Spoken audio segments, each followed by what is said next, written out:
தமிழ் பேசும் மக்களின் உரிமை குரலான வீரகேசரியின் மதிய நேர செய்திகள். செய்தியாசிரியர் MD லூசியஸ், வாசிப்பது அவினேஷ் ஜான்சன். முதலில் தலைப்புச் செய்திகள். 12 லட்சம் ரூபாய் விட்ஸ்காருக்கும் 80 லட்சம் ரூபாய் வரி, மக்களை ஏமாற்றிய அனுர அரசு என குற்றச்சாட்டு. இலங்கையில் டிஜிட்டல் அடையாள அட்டை இந்தியா தொடர்பு பட்டுள்ளதால் பாரிய சந்தேகம் என தகவல். 13வது திருத்தம் மீது கை வைக்க மாட்டோம், இந்தியாவில் அனுர தரப்பு தகவல். அனுர ஆட்சியை மீள திருப்புவதற்கு எந்த சந்தர்ப்பத்திலும் இடமளிக்க மாட்டோம், மஹிந்த ஜெயசிங்க. பணம் பறிப்பதற்காக தனது மகள் கடத்தப்பட்டார், தந்தை தகவல். முடிவுக்கு வருகிறது காசா போர், பிணை கைதிகளை விடுவிக்க இணக்கம். உள்நாட்டு செய்திகள். அரசாங்கத்தால் வாகனங்களுக்கு விதிக்கப்படும் வரியின் காரணமாக சாதாரண மக்கள் அதனை கொள்வனவு செய்ய முடியுமா என முன்னாள் பாராளுமன்ற உறுப்பினர் வசந்த யாப்பா பண்டார கேள்வி எழுப்பியுள்ளார். கண்டியில் இடம்பெற்ற ஊடகவியலாளர் சந்திப்பில் இதனை தெரிவித்த அவர், கடந்த ஆண்டு நவம்பர் மாத தொடக்கத்தில் ஜப்பானிய விட்ஸ் வகை காரை இலங்கைக்கு 12 லட்சம் ரூபாய்க்கு இறக்குமதி செய்ய முடியும் எனவும், அது இறக்குமதி செய்யப்பட்டால் அனைவரும் அதை வாங்க முடியும் என்றும் தற்போதைய பிரதி அமைச்சர் நளின் ஹேவகே தெரிவித்திருந்தார். இதனை நம்பிய மக்கள் தேசிய மக்கள் சக்தி கட்சிக்கு வாக்களித்தார்கள். எனினும் அந்த வாகனங்களுக்கு அரசாங்கம் சுமார் 70 லட்சம் ரூபாய் முதல் 80 லட்சம் ரூபாய் வரை வரி வசூலிக்கின்றது. எனவே எதிர்வரும் வரவு செலவு திட்டத்தின் பின்னர் ஒவ்வொரு வீட்டிலும் 12 லட்சம் ரூபாய் விட்ஸ்காரை வாங்க முடியுமா என்று பிரதி அமைச்சர் நளின் ஹேவகேவிடம் கேள்வி எழுப்ப விரும்புகின்றேன். நாட்டின் ஆட்சியாளர்களின் செயற்பாடுகளினாலேயே மக்களால் வாகனங்களை கொள்வனவு செய்ய முடியவில்லை என முன்னாள் பாராளுமன்ற உறுப்பினர் வசந்த யாப்பா பண்டார மேலும் தெரிவித்துள்ளார்.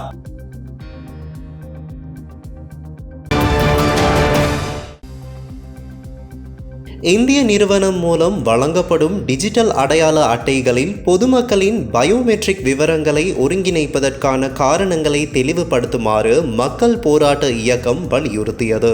மக்கள் போராட்ட இயக்கத்தின் நிர்வாக உறுப்பினர் வசந்த இது தொடர்பில் தெரிவித்துள்ளதாவது, டிஜிட்டல் அடையாள அட்டையானது தொழில்நுட்பம், பாதுகாப்பு அல்லது வசதி உள்ளிட்ட காரணங்களுக்காக வழங்கப்படுகின்றதென ஒருவர் நினைக்கலாம். ஆனால் அது அப்படியல்ல. அந்த விவரங்களை பெறுவதானது தனிமனித சுதந்திரத்தை கட்டுப்படுத்துவதற்காகவாகும் என்பது தெளிவாக தெரிகிறது. பயோமெட்ரிக் விவரங்களுடன் கூடிய டிஜிட்டல் அடையாள அட்டைகளை அறிமுகப்படுத்துவது குறித்து பல்வேறு நாடுகள் ஆராய்ந்திருந்தாலும் அந்தந்த நாடுகளில் எதிர்ப்புகள் காணப்படுகின்றன. இந்த செயல்முறையின் போது ஒரு நபரின் மரபணு, கைரேகைகள், குரல், காதுகளின் வடிவம், ஒருவர் நடக்கும் முறைமை, கையெழுத்து தொடர்பான தரவுகள் உட்பட பல்வேறு வகையான தரவுகளை பெறுவதற்கு குறித்த திட்டத்தில் முன்மொழியப்பட்டுள்ளது. அதிலுள்ள பிரச்சனை என்னவென்றால், அரசாங்கத்தின் ஈடுபாட்டுடன் டிஜிட்டல் அடையாள அட்டைகளை வழங்குவதற்காக இந்த விவரங்கள் அனைத்தையும் சேகரிக்க இந்தியாவுக்கு நாங்கள் அனுமதி வழங்குகிறோம் என்பதாகும் என அவர் தெரிவித்தார். இதே நேரம் இந்தியாவுடன் இணைந்து அறிமுகப்படுத்தப்படவுள்ள டிஜிட்டல் அடையாள அட்டையானது தேசிய பாதுகாப்பிற்கு அச்சுறுத்தலை ஏற்படுத்தாது என டிஜிட்டல் பொருளாதார பிரதி அமைச்சர் எரங்க வீரரத்ன தெரிவித்துள்ளார். ID පද්ධතිය හදන්න විශාල වියදමක් යනවා. රුපියල් බිලියන ගත්තාම බිලියන 20කට විතර ආසන්න වියදමක් යන්න පුළුවන්. මේ වියදම සියල්ලක්ම අපේ බදු කියන ජනතාව වෙත පවරන්න නැතුව අපි බලාපොරොත්තු වෙනවා මේ වියදමින් 50% විතර ඉන්දියානු ආධාර ක්‍රමයක් අපිට ඕන් දෙන්න සූදානම් වෙලා. இந்த நடவடிக்கையானது 100% பாதுகாப்பானது என அவர் குறிப்பிட்டுள்ளார். இந்த அடையாள அட்டையை தயாரிப்பதற்கு பெரும் தொகை செலவிடப்படும் என்றும் அதில் 50% இந்திய உதவியுடன் செய்ய திட்டமிடப்பட்டுள்ளதாகவும் அவர் குறிப்பிட்டுள்ளார். கைரேகை, முகம் மற்றும் கண் கருவலயம் ஆகியவற்றை இணைத்து டிஜிட்டல் அடையாள அட்டை தயாரிக்கப்படும் என்றும், காகிதத்தில் இல்லாமல் டிஜிட்டல் முறையில் கைரேகைகள் பதிவு செய்யப்பட உள்ளதாகவும் தெரிவித்துள்ளார். புதிய டிஜிட்டல் அடையாள அட்டையை இம்மாதம் முதல் அறிமுகப்படுத்தி அடுத்த மாதம் முதல் வழங்க திட்டமிடப்பட்டுள்ளதாக பிரதி அமைச்சர் தெரிவித்தார்.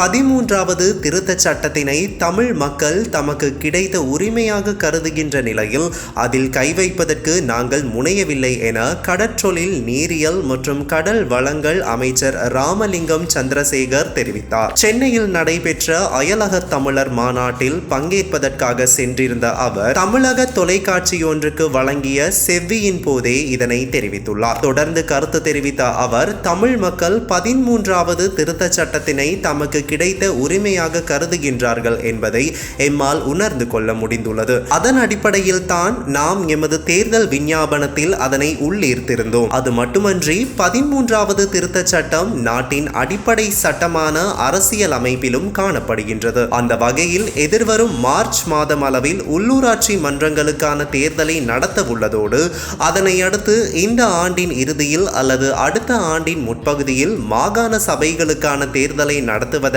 எதிர்பார்த்துள்ளோம். மேலும் தமிழ் மக்கள் தங்களுடைய உரிமைகளை வென்றெடுக்கும் விடயமாக 13வது திருத்தச் சட்டத்தினையும் மாகாண சபை முறைமையையும் கருதுகின்ற போது அதனை அர்த்த புஷ்டியான நிர்வாக கட்டமைப்பாக செயற்படுத்தி பார்ப்பதற்கு நாங்கள் தயாராகவே உள்ளோம் என தெரிவித்துள்ளார்.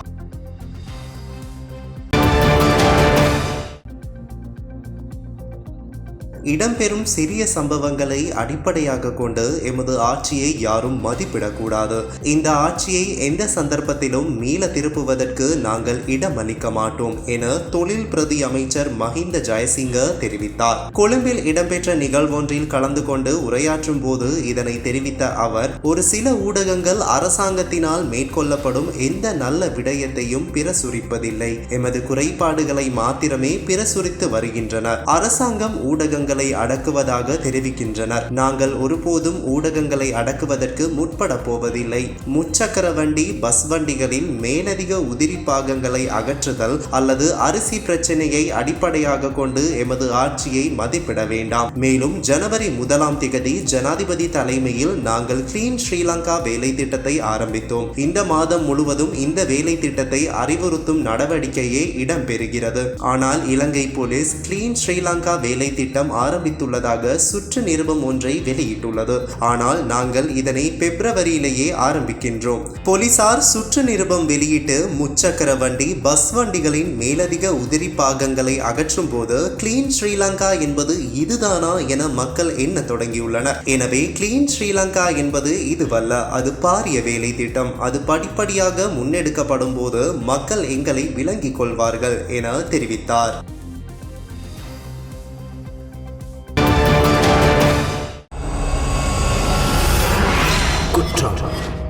நடந்தது என்ன? கண்டி கெலியோயா தவுளுகல ஹபுகஹா யடதென்ன பகுதியில் பாடசாலை மாணவியொருவரை கடத்திய சம்பவத்துடன் தொடர்புடைய வேனின் சாரதியை எதிர்வரும் 27ஆம் தேதி வரை விளக்கமறியலில் வைக்குமாறு கம்பளை நீதவான் உத்தரவிட்டுள்ளார். சம்பவத்துடன் தொடர்புடைய சந்தேக நபர்கள் கம்பளை நீதவான் முன்னிலையில் நேற்று பிரசன்னப்படுத்தப்பட்ட போது குறித்த உத்தரவு பிறப்பிக்கப்பட்டுள்ளது. அதே நேரம் சம்பவத்துடன் தொடர்புடைய பிரதான சந்தேக நபரையும் நேற்று காலை கைது செய்யப்பட்ட மற்றைய சந்தேக நபரையும் இன்று வரை தடுத்து வைக்குமாறு நீதவான் காஞ்சனா கொடித்துவக்கு உத்தரவிட்டார். கடத்தப்பட்ட மாணவி அவரது தந்தையிடம் நேற்று ஒப்படைக்கப்பட்டார். இந்த சம்பவத்துடன் தொடர்புடைய 3வது சந்தேக நபர் நேற்று கம்பளை ஜெயமலாபுர பகுதியில் கைது செய்யப்பட்டார். அத்துடன் சம்பவத்தின் முக்கிய சந்தேக நபர் அம்பாறையில் கைதான அதேவேளை அவர்கள் பயணித்த வேனின் சாரதி கம்பளை கஹடபிட்டிய பகுதியில் தவுளுகல போலீசாரால் கைது செய்யப்பட்டார். இதனிடையே தமது மகள் பணம் பறிக்கும் நோக்கத்திற்காக கடத்தப்பட்டதாக கடத்தப்பட்ட மாணவியின் தந்தை குற்றம் சாட்டியுள்ளார். கேகாலை தெரனியகல பகுதியில் 18 வயது யுவதி கடத்தப்பட்ட சம்பவம் ஒன்று பதிவாகியுள்ளது. இந்த சம்பவம் தொடர்பாக 2 இளைஞர்கள் கைது செய்யப்பட்டதாக போலீசார் தெரிவிக்கின்றனர். குறித்த யுவதி அதே பகுதியில் வசிக்கும் 19 வயது இளைஞன் ஒருவருடன் காதல் உறவிலிருந்து வந்துள்ளதாக தெரிய வந்துள்ளது.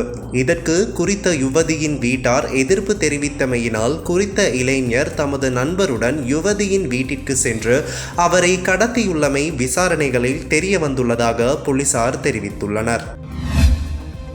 இரத்தின கற்களை உள்ளாடைகளில் மறைத்து வைத்து சீனாவுக்கு கொண்டு செல்ல முயன்ற சீனாவை சேர்ந்த இருவர் கட்டுநாயக்க விமான நிலையத்தின் புறப்படும் முனையத்தில் வைத்து கைது செய்யப்பட்டதாக சுங்க அதிகாரிகள் தெரிவித்துள்ளனர். நேற்று முன்தினம் இரவு, அதாவது 13ஆம் திகதி, கட்டுநாயக்க விமான நிலையத்தின் புறப்பாடு முனையத்தில் சுங்க அதிகாரிகளால் சீன பிரஜைகளான தந்தையும் மகளும் இவ்வாறு கைது செய்யப்பட்டனர். சந்தேக நபரான 45 வயது தந்தையும் அவரது 21 வயது மகளும் நாட்டின் பல்வேறு பகுதிகளில் சுற்றித் திரிந்து வணிக நடவடிக்கைகளில் ஈடுபட்டு வந்தமை தெரிய வந்துள்ளது.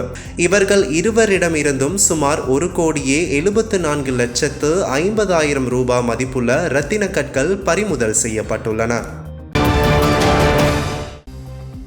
நாட்டின் பெரும்பாலான பிரதேசங்களில் அவ்வப்போது மழையோ அல்லது இடியுடன் கூடிய மழையோ பெய்யக்கூடிய சாத்தியம் காணப்படுவதுடன் மேகமூட்டமான வானம் காணப்படும் என எதிர்பார்க்கப்படுகின்றது.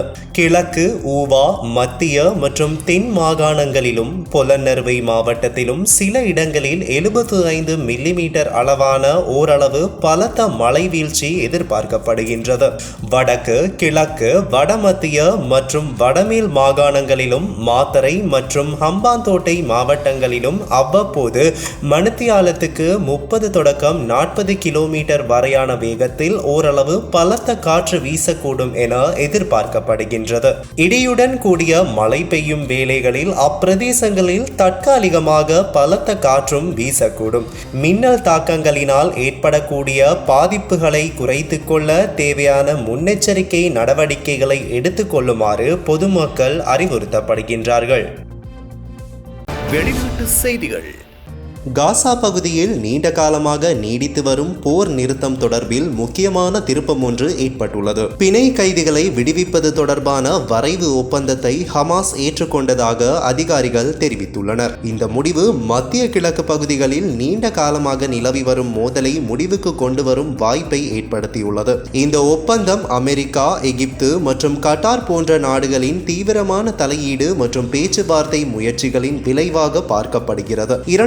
2023ஆம் ஆண்டு அக்டோபர் மாதம் நடந்த தாக்குதலில் பிடிக்கப்பட்ட பிணை கைதிகளை விடுவித்து போரை முடிவுக்கு கொண்டு வர பல மாதங்களாக இந்த நாடுகள் முயற்சி செய்து வருகின்றன. ஹமாஸ் அமைப்பால் பிடிக்கப்பட்ட 100க்கும் மேற்பட்ட பிணை கைதிகள் இன்னும் விடுவிக்கப்படாமல் உள்ளனர். அவர்களில் சிலர் உயிருடன் இருக்கிறார்களா என்பது குறித்த கேள்விகள் எழுந்துள்ளன. இந்த ஒப்பந்தம் இந்த பிணை கைதிகளின் விடுதலைக்கு வழிவகுக்கும் என்று எதிர்பார்க்கப்படுகின்றது. இந்த ஒப்பந்தம் குறித்து கருத்து தெரிவித்த கட்டார் வெளியுறவுத்துறை செய்தி தொடர்பாளர் மஜித் அல் அன்சாரி பேச்சுவார்த்தை நேர்மையாகவும் பயனுள்ளதாகவும் நடந்து வருகிறது என்று தெரிவித்துள்ளார். இந்த ஒப்பந்தத்தின் விவரங்களை வெளியிட மறுத்தாலும் இந்த ஒப்பந்தம் 2 தரப்பினருக்கும் ஏற்றுக்கொள்ளக்கூடியதாக இருக்கும் என்று நம்பிக்கை தெரிவித்துள்ளார். இந்த ஒப்பந்தம் ஐநா பாதுகாப்பு சபையால் அங்கீகரிக்கப்பட்டுள்ளது. இந்த ஒப்பந்தம் இறுதி வடிவம் பெற்று இஸ்ரேலிய அமைச்சரவையின் ஒப்புதலை பெற்ற பின்னர் நடைமுறைக்கு வரும் என்று எதிர்பார்க்கப்படுகிறது. தென்கொரிய ஜனாதிபதி யூன் சுக் யோல் கைது செய்யப்பட்டுள்ளதாக சர்வதேச ஊடகங்கள் செய்தி வெளியிட்டுள்ளன. பாரிய போராட்டங்களுக்கு மத்தியில் இன்று அதிகாலை அவர் சிறப்பு புலனாய்வு அதிகாரிகளால் கைது செய்யப்பட்டுள்ளார். தென்கொரிய ஜனாதிபதி யூன் சுக் யோல் மீதான கிளர்ச்சி குற்றச்சாட்டுகள் விவகாரத்தில் ஜனவரி 3ஆம் திகதி கைது செய்ய முற்பட்ட போதும் அவரது ஆதரவாளர்களின் போராட்டத்தால் கைது செய்ய முடியவில்லை. இந்த நிலையில் அவரை கைது செய்யும் 2வது முயற்சியில் இன்று அதிகாலையில் யூன் சுக் யோல் வீட்டின் முன் சிறப்பு புலனாய்வு அதிகாரிகள் கூடினர். ஆனால் கைது நடவடிக்கை குறித்து முன்னரே அறிந்ததை போல யூன் சுக் கியோலின் ஆதரவாளர்கள் 6500 பேர் ஒன்று கூடி பதாகைகளுடன் போராட்டம் நடத்தினர். மேலும் மனித சங்கிலி போராட்டத்தையும் முன்னெடுத்தனர். இதனைத் தொடர்ந்து யூன் சுக் கியோலின் சட்டத்தரணி சிறப்பு புலனாய்வு அதிகாரிகளிடம் பேச்சுவார்த்தை நடத்தினார். எவ்வாறாயினும் தடைகளை மீறி அவர் கைது செய்யப்பட்டார்.